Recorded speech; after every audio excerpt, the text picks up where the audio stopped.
C'est le Zoom de ce Smart Impact et on parle de la lutte internationale contre la pollution plastique avec Muriel Papin. Bonjour. Bonjour. Bienvenue, heureux de vous retrouver sur ce plateau. Vous êtes délégué général de No Plastic in My Sea qu'on va présenter, même si vous êtes déjà venu dans l'émission, en quelques mots. Alors, on est une association qui lutte contre la pollution plastique à la source, donc dès la phase de production et plutôt surproduction et surconsommation de plastique, notamment de plastique à usage unique. Tout simplement parce que plus on produit de plastique, plus on pollue. Depuis quand elle existe, cette association allez-y. Depuis 2018. Depuis 2018, donc 7 ans. Parce que je reçois tous les jours dans ces émissions, on est un peu une vigie, on sent il y a un peu de lassitude, des gens qui nous disent mais 20 ans de RSE finalement ça a servi à quoi, etc. Vous avez quand même le sentiment d'avoir fait bouger les lignes en 7 ans sur cette question précise de la pollution et de la production plastique? Alors, oui et non. Oui. Oui, parce que, notamment en France, déjà parce qu'on est là pour parler du traité international. Et donc ça, en 2022, il y a eu un mandat donné dans le cadre de l'ONU Environnement pour qu'il y ait des négociations internationales pour aboutir à un traité. Même si elles n'ont pas abouti cet été, on va en parler, c'est quand même un progrès que ce soit sur le tapis. Oui, parce que ça va se poursuivre et ça pourrait être comme l'accord de Paris pour le climat. Donc ça, déjà, c'est un espoir majeur. On reste dans une logique d'espoir. Et en France, on a eu la loi sur AGEC, anti-gaspillage pour l'économie circulaire. Au niveau européen, une loi sur les plastiques, une directive sur les plastiques à usage unique. Donc oui, il y a des choses qui ont beaucoup bougé depuis un certain nombre d'années. Après, le plastique étant partout, ayant des formes multiples, on a aussi de plus en plus une connaissance scientifique qui nous parle des microplastiques. On voit bien que le problème est très complexe et que c'est difficile de traiter l'ampleur du problème. Quel type d'action vous menez avec votre association? Alors, on a 3 types d'actions. On a des actions justement pour faire bouger la loi. Donc là, on est sur le plaidoyer et vérifier qu'elle soit bien appliquée. Les décrets d'application sont publiés. Voilà, parce que malheureusement, les lois ne sont pas toujours appliquées. Un exemple, nous, on s'est beaucoup battu pour que les points d'eau qui sont prévus dans la loi anti-gaspillage, dans les établissements qui accueillent du public, soient mis en place, parce que ça évite aux gens d'acheter de l'eau en bouteille plastique quand ils sont en extérieur, en déplacement, dans une gare ou autre. Et on est à plus de 3 ans de retard, on n'a que 50% des établissements qui respectent la loi. Donc donc on fait du plaidoyer, des enquêtes. Ça, c'est tout autour de finalement du cadre législatif, réglementaire, etc. On a un deuxième pilier qui est autour de l'information et de la sensibilisation, à la fois pour parler des enjeux et aider chacun. Quand je dis chacun, ça peut être et des entreprises et des particuliers et des écoles, des enfants, à utiliser moins de plastique. Et on a un troisième pilier qui est du côté des solutions. C'est-à-dire que si on dit qu'il faut utiliser moins de plastique, que ce soit pour une entreprise, une collectivité locale, une famille. Quelle alternative on propose? Comment on fait? Et donc là, on a tout un travail où on recense les solutions qu'on trouve pertinentes d'un point de vue environnemental, pour pas avoir non plus de fausses solutions où on remplace par un autre matériau qui pose d'autres problèmes. Donc tout ce travail-là est aussi très important. Alors, venons-en à la raison pour laquelle on vous a invité, c'est-à-dire ce traité international. Il y a eu des négociations à Genève, la dernière session en tout cas se déroulait à Genève. Elle n'a pas abouti. C'était au mois d'août. Déjà, pourquoi le procès? On va faire le négatif d'abord, puis ensuite on verra pourquoi il y a quand même encore des motifs d'espoir. Qu'est-ce qui a bloqué? Alors, c'est un processus de négociation dans le cadre de l'ONU, du Programme des Nations Unies pour l'environnement, qui est sous la règle du consensus. C'est-à-dire qu'il faut que les États, même s'ils partent avec des positions très très différentes, arrivent à trouver des points d'accord pour ensuite écrire un traité et ensuite le mettre en œuvre. La grosse difficulté, c'est qu'il y a des positions aujourd'hui qui sont extrêmement divergentes. Alors, il y a plusieurs difficultés. On est dans un contexte géopolitique compliqué, donc de toute façon, ça n'aide pas ce type de négociation. Et par ailleurs, on a des positions très divergentes entre les États avec des blocs qui s'affrontent. Donc c'est un peu comme notre Assemblée nationale, finalement, mais il faut imaginer ça, finalement, c'est ce qu'on vit, une difficulté à trouver un consensus sur des textes dans les positions qui sont très divergentes. Il y a le fait que aujourd'hui la science nous dit que pour arriver à résoudre cette crise de la pollution plastique et microplastique et ses impacts aussi sanitaires, il faut absolument réduire la production. Ça veut dire ça veut dire que en fait on met en cause d'une certaine manière l'industrie pétrolière l'industrie pétrochimique, plasturgiste, et les pays qui dépendent beaucoup de ces économies-là, de ces industries-là. Donc notamment les pays du Golfe, les pays pétroliers. Et donc ces pays défendent du coup leur industrie.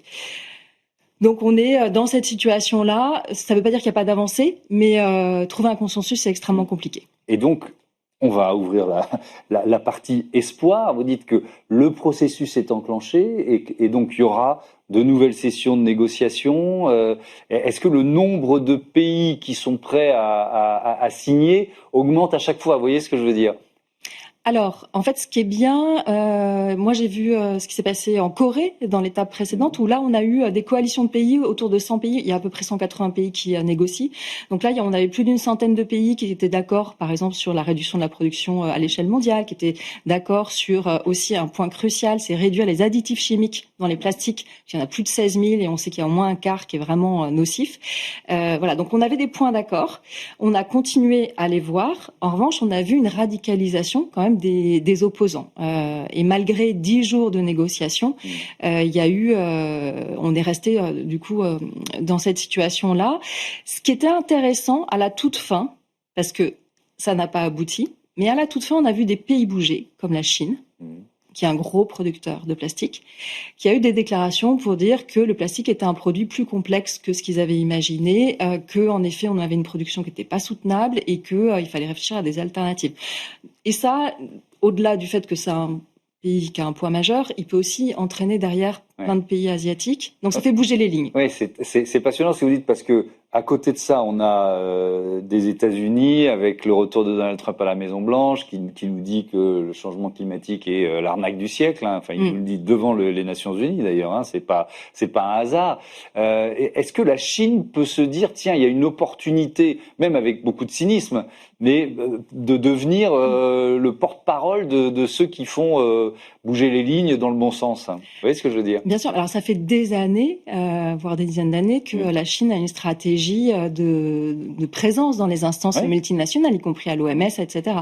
Et donc là, c'est vrai qu'on le voit sur le climat. Ce qui est intéressant, c'est qu'au-delà, cynisme ou pas cynisme, au-delà du fait qu'il y a une parole pour dire qu'on va aller, par exemple, sur la réduction des gaz à effet de serre, en fait, ils le font ensuite.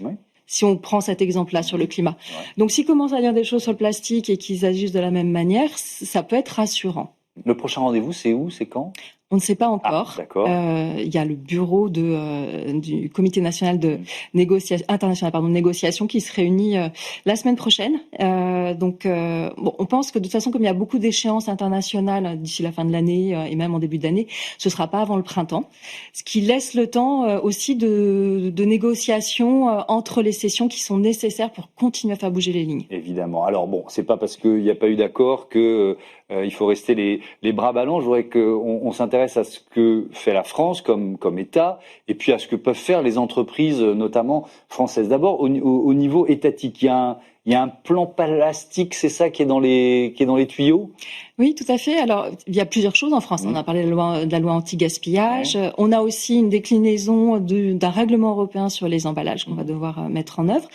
Et la France a accueilli la conférence des Nations Unies sur l'océan cette année. Et donc, dans les problématiques qui concernent l'océan, évidemment, on a la pollution plastique. Donc, à Nice, il y a déjà eu aussi une déclaration commune de pays sur la pollution plastique. 96 pays, ça s'appelle le Nice Wake Up Call, qui appelle à réduire la production mondiale de plastique, à réduire les additifs chimiques, à réduire les plastiques inutiles, tous les single-use plastiques, à usage unique. On peut faire beaucoup. Voilà, donc dans cette ligne-là, on sent en tout cas qu'on a une ministre, et on espère qu'elle va rester, parce qu'aujourd'hui, elle maîtrise très bien le sujet et elle est convaincue à la fois des enjeux environnementaux et sanitaires, parce qu'il y a un gros volet sanitaire. Ça, il faut que les entreprises en aient conscience. La partie additifs chimiques, la partie microplastique, on retrouve des microplastiques absolument dans tous nos organes. On en retrouve dans les fœtus. Donc on en est là. Hein, et il y a une étude qui vient de sortir qui nous montre à quel point il y a des risques pour les générations futures. Donc quand on a cette connaissance-là, qu'on est responsable politique ou qu'on est responsable d'une entreprise, on peut pas fermer les yeux. La connaissance, elle est là. Donc en tout cas, en France, il y a un souhait du ministère actuel d'avoir un plan plastique qui soit le plus ambitieux possible. Évidemment qu'il améliore le recyclage parce que c'est indispensable, mais qu'il ait aussi une logique de sobriété. C'est-à-dire d'en produire moins et d'en consommer moins. On en revient à votre logique. Le rôle des entreprises, est-ce que vous voyez des entreprises seules ou en coalition s'engager? Alors, au niveau international, il y a une coalition d'entreprises Ouais. qui travaille sur le traité international et qui souhaite qu'il y ait aussi des normes internationales pour avoir les mêmes règles du jeu pour tout le monde. Hein. C'est le principe de règles du jeu communes. En France, on a des entreprises qui ont même des distributeurs qui ont des plans de déplastification. Voilà, je ne sais pas si on peut en citer ou pas, mais voilà, par exemple, Biocop a été très pionnier sur le sujet. C'est le premier distributeur et le seul, malheureusement, qui a arrêté de vendre de l'eau en bouteille, donc qui était aussi un acte fondateur. Il faut savoir que l'eau et les boissons pour la distribution, c'est une vache à lait, pardon de l'expression, mais c'est les produits les plus vendus, le eau et boissons, chez les distributeurs. Donc d'avoir un distributeur qui fait ce choix-là, qui aujourd'hui est beaucoup aussi sur des emballages en verre réemployables, c'est tout le développement du réemploi qui est un gros axe pour la distribution et les industriels. C'est très important. Donc Biocop, Carrefour a aussi un plan de déplastification qui, à notre sens, va plus loin parce que pour l'instant, il n'attaque pas le secteur boisson, ce qui est important, mais ils ont attaqué plein d'autres secteurs. Donc, il y a des choses au niveau de la distribution. Il y a des entreprises aussi alors, soit des startups qui sont dans des solutions alternatives, des matériaux alternatifs. Il y a le réemploi qui se met en place avec le programme Reuse, qui est sous l'égide de Citeo, mais qui est un programme public avec des fonds dédiés. Et là, on revient à des bocaux, des bouteilles en verre qu'on va ramener. Et qui vont être lavés, re-remplis, etc. Et il nous reste 1 minute. Un monde sans plastique, c'est pas possible. Alors, pour l'instant, non, et je ne sais pas si c'est souhaitable. En tout cas, ça a été possible avant, quand même. Oui. C'est-à-dire qu'il faut se remettre aussi dans l'histoire de l'humanité et dans les risques. C'est quand même les usages sont tellement nombreux qu'on a du mal à s'imaginer le remplacer complètement.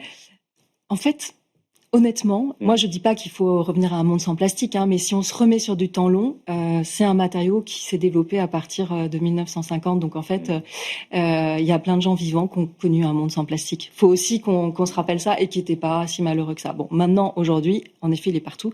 Il est dans nos vêtements. 70% des textiles sont synthétiques, c'est du plastique. Donc en fait, il faut voir là où on peut le réduire, et c'est notamment les plastiques à usage unique, mais c'est aussi beaucoup les textiles synthétiques qui sont très nocifs. Merci beaucoup, Muriel Papin, et à bientôt sur Be Smart for Change. On passe au grand entretien de ce Smart Impact avec le DG de la Matmut tout de suite.